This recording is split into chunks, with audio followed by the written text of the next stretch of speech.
Payet versus Özil is a huge debate here on YouTube, started by two of the people I watch most, Spencer Owen and Hugh Wizzy.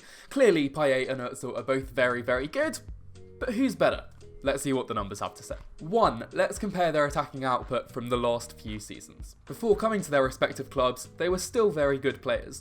People's thoughts on Özil at Real Madrid were somewhere on a spectrum to facilitator of world stars to better than Zidane. Payet didn't have quite that level of pedigree, but his attacking numbers in France have been exceptional for years. I think Ted Knutson singled him out as a fantastic player almost 3 years ago, and I'm pretty sure Benjamin Pugsley did it before that. Anyway, let's get into it. Their non-penalty goals per 90, the only goal scoring stat you should really be looking at, as explained in my Giroud video, is pretty erratic, but generally Payet scores more goals than Özil does. In fact, Michael Cayley, who I hugely respect and you should too, says that he's one of the 10 best finishers in the world. And it's not that surprising that Payet scores more than Özil. For every single season that Who Scored had data for, he takes more shots per 90. But they seem to shoot very differently. They take essentially the same number of shots in the 18-yard box, and so, because Özil when he shoots is generally shooting in a better location, they take a more similar number of shots on target per 90. If you want to know why I keep going on and on about shots and why they're important, it's all explained in my Dear Alan Shearer video. Creativity is where Özil really comes into his own.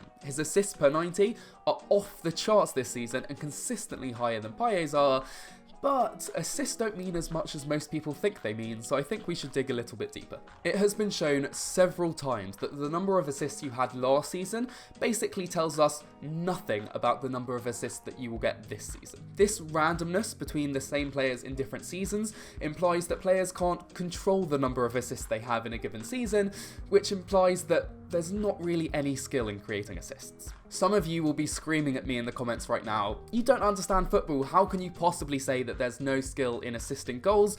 I'm definitely not saying that there's no skill in being a creator in football. I'm only saying that the number of assists you have is a very bad way of measuring how good you are at creativity in football, because fundamentally it's more important that you pass to players that take good shots than you pass to players that take good shots that coincidentally lead to goals. Fortunately, key passes and chances created mean a lot more.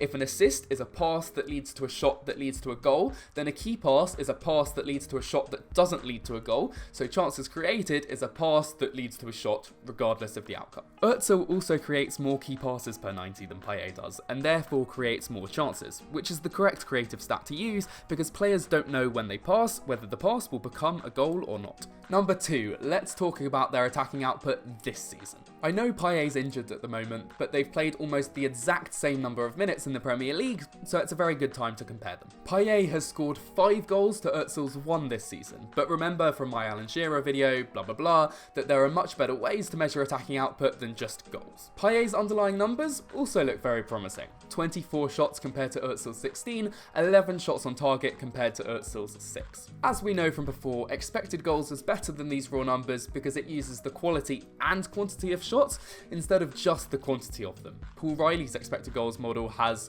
Payet on 2.58 expected goals this season and Özil on 1.33. So Payet has been significantly better at shooting than Özil, but he's scoring more than he probably would in the long term given his shots, whereas Özil is scoring less than he probably would in the long term given those shots. Assists is a very different picture.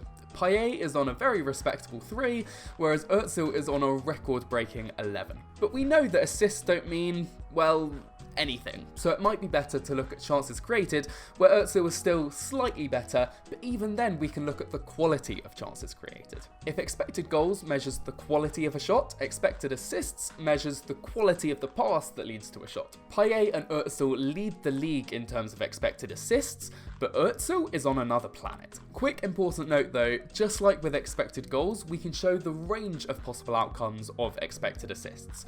Özil's assists are much better than everyone else's, but his expected assists are just much better than everyone else's. Messi is one of very few players who consistently scores more than their expected goals. He scores about 1.28 goals for every expected goal he has, so let's say in the long term, it's pretty much impossible for anyone to get more than 1.3 goals per expected goal. The shots that Özil's passes are creating are actually being scored at about 1.8 times the number of expected goals, so he's been better than anyone else in the league, but he probably hasn't been 5 more assists than anyone else in the league, better than anyone else in the league. Incidentally, Payet is actually underperforming his expected assists. Let's look at Payet and Özil's contributions a little bit differently. One of my favourite analysts is a guy called Daniel Altman, who's kindly given me some data for this video. Dan has two models which really appeal to the fundamental dynamics of football before we even think about numbers. His shot creation model looks at the likelihood of a player contributing to a shot for their team or contributing to a shot against their team, whereas his ball progression model looks at the likelihood of a player advancing the ball into more dangerous areas or allowing the opposition to advance the ball into more dangerous areas. Last season, Payet was incredible in the shot creation and ball progression models, as was Özil, but it's important to note that they're not adjusting for league effects, so Payet being very, very good in the French league doesn't necessarily mean that he's very, very good worldwide. This season, Özil is still good, whereas Payet has dropped off a little bit. But again, it's important that that's exactly what you'd expect for a player going from a crazy Marseille side in Ligue 1 to a not particularly great shot creating side in the Premier League. But you can listen to more of that in my West Ham video. Some of you will struggle with Payet's numbers given the incredible season he's having, and I have to say at the beginning I felt the same, but there are a lot of reasons to take these results seriously. Firstly, with a correlation of around 0.8, they are much better at predicting the future than you or I are. They're as good at predicting the future as expected goals, so if used together and possibly with expected goals, they make a very powerful toolset. Secondly, they're very persistent. Players don't generally get much worse or much better within 1 year, which implies that you're measuring important underlying information. Thirdly, it identifies young stars extremely well. Imagine you're Chelsea or Liverpool in the last few seasons. You're buying lots of young players, and if 1 in every 3 of those young stars turns into an actual star, you have done incredibly well. These models pick up 9 in every 10 young stars, and only 1 in every 10 players that it says are young stars actually turn out to be a bit rubbish. Finally, Dan's not an idiot, but I'll leave you to Google that for yourself. Let's look at Payet and Özil from an entirely different perspective again. Instead of counting what they do or how they do it, we can just think about the effect that they create. Perhaps Payet is progressing the ball worse than he used to, but his leadership qualities or technical abilities make the players around him better. Or maybe Özil is creating wonderful shots for his team, but actually when he's on the pitch, he's defending pretty poorly, and we're not picking that effect up in the previous models. We can estimate the effect that Payet and Özil have on their teams, regardless of what they're doing to create that effect, using Daniel Altman's Shapley values or goal impact. Last season, they were both amazing. Özil is still excellent by any measure, but Payet, as controversial as it sounds, is actually doing pretty badly this season. Whatever he's doing it worse than his West Ham teammates, who averaged 24. Goal impact rates Payet as a good player, about average on a decent Champions League side. But you know when those idiots tell you that Özil's doing something incredible? To understand the art of Özil, watch his movement off the ball for even a few minutes, pause the game and spot 3 passes that you could make.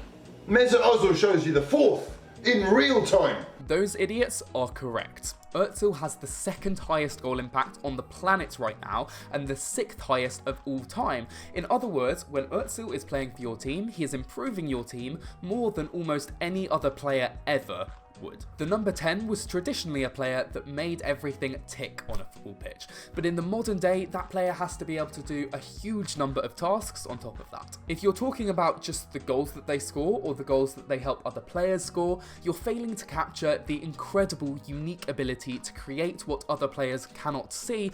Not only that, but also the completeness of their game, which is more important now than ever. You can draw your own conclusions based on everything in this video, but personally, look, I think Payet is an excellent finisher. He's technically brilliant, he contributes in a really meaningful way, and he's been an incredible signing for West Ham, who will be sorely missed in the time that he's gone.